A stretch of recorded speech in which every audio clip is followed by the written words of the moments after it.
episode 367 on Monday the 23rd of November 2015.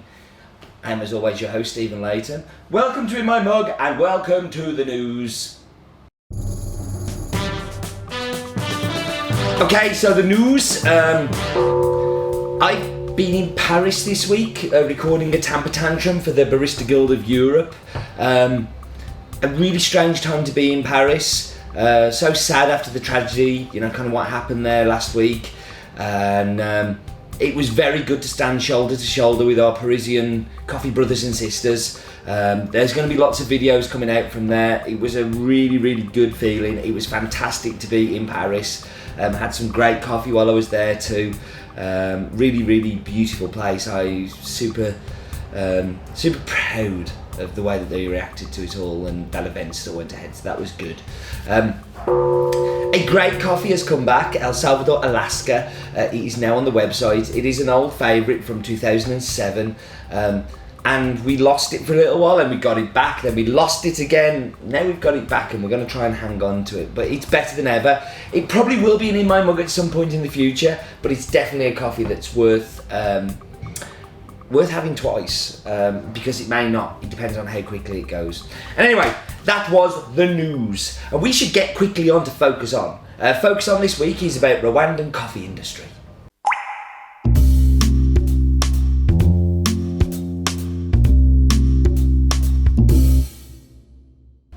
So when most people think about Rwanda, you pretty much immediately think of the genocide that happened about 20 years ago. It left nearly 1 million people dead, which at the time was 10% of the entire population. And although that genocide is, obviously a very big part of the history and should never be forgotten and should never be allowed to happen again, something that's even bigger, really, and better news is that coffee is one of the things that's rewriting the history of their financial history and really is providing a backbone. Rwanda's known as the land of 1,000 hills, and coffee's been in Rwanda since around about 1930, when the Belgian colonial people forced Rwandan farmers to plant really low quality, crappy, not very good coffee.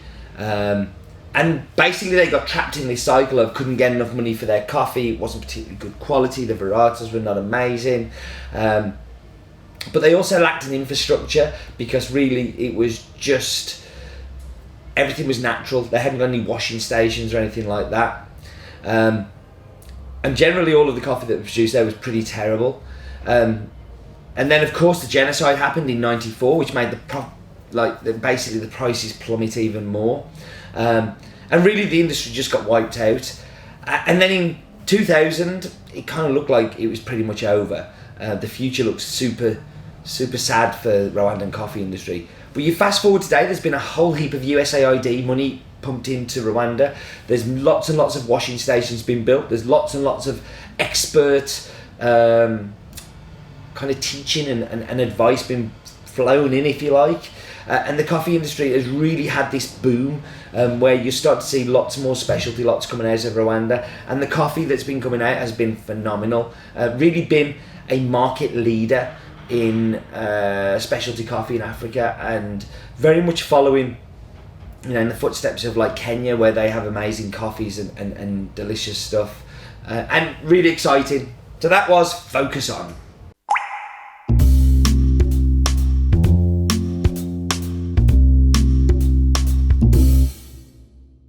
You may have noticed that this week's Focus On was a little bit longer than normal, and that's because I don't have a lot of information on this coffee. It's called Rwanda Karongi Mubuga Wash Bourbon, and it is grown in the town of Mubuga, which is in the Karongi district of the western province of Rwanda.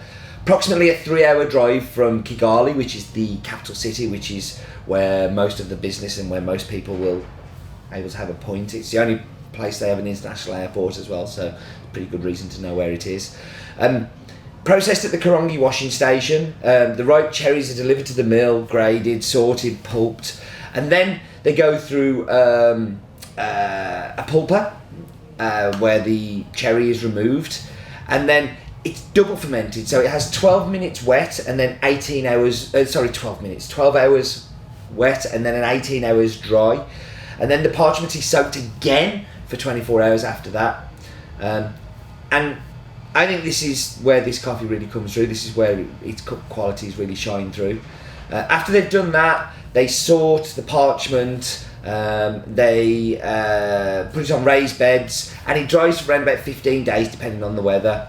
Regularly being turned with a rake by hand, and making sure that during the hottest parts of the day it gets covered over, so it doesn't get dry out too quickly, but also making sure that that cover comes off so it doesn't dry too slowly, and then the coffee is dry milled, where again another sorting process will go through, and then you get the coffee.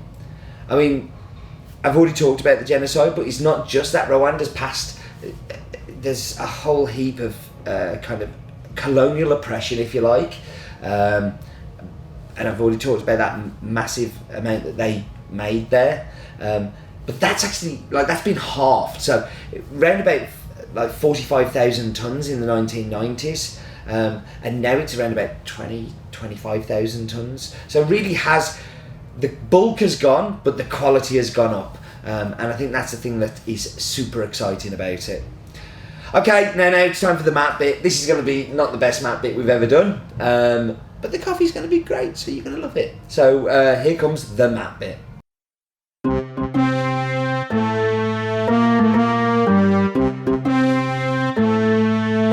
So here we go again. I don't know why I don't just draw you a picture of the world and say it's somewhere over there, but this is going to be really, really, really vague. But at least we're going south, and we're going south to the beautiful, wonderful, amazing continent of Africa, and we're going down to the very, very tiny country of Rwanda. Somewhere I've been. Very cool country. The land of a thousand hills, I think it's called.